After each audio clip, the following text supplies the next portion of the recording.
Education 1981, state second rank, intermediate pass, but I am unemployed, not well to my life. Live lifelong happy life to me then the married single daughter, 3 sons, 4 members, my children.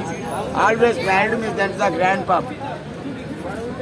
మాజీ CM KCR గారిని ఇంటికి పంపడానికి 3 సంవత్సరాలు కష్టపడ్డా నేను. బస్సులు, bus stand, railway station, రైళ్లు, cinema థియేటర్లు, ఇటువంటి పార్కులు ఎక్కడ కలిసినా ఒక్కటే క్వశ్చన్, కారుకి వేయద్దు, మీరెవరికైనా వేయండి, కారుకి వేయద్దు. నా మాట జనాలు విన్నారు, కారుని ఇంటికి పంక్చర్ చేసి ఇంటికి పంపిళ్ళు.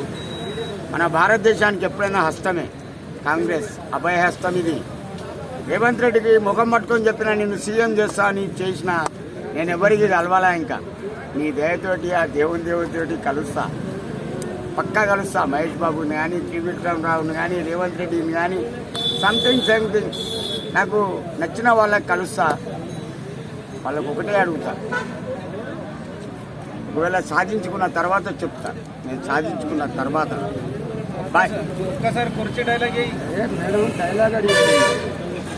నేను కేసీఆర్ గారిని కుర్చీ మడతబెట్టి కోరితే నా కొడుకును ఫామ్ హౌస్లో తాక్కుంటున్నాడు, నువ్వు అక్కడనే ఉండు, సీఎం నువ్వు చేయాలి కేటీఆర్ నన్ను తాతాలాడిన, కానీ నీకు ఇక్కడ నేను ఉన్నావు. కానీ వాడు ఏ అడుగులో పడ్డాడో నీ కొడుకు, నువ్వు ఫామ్ హౌస్లోనే తాగుతాను, అక్కడనే తాక్కుంటుండు.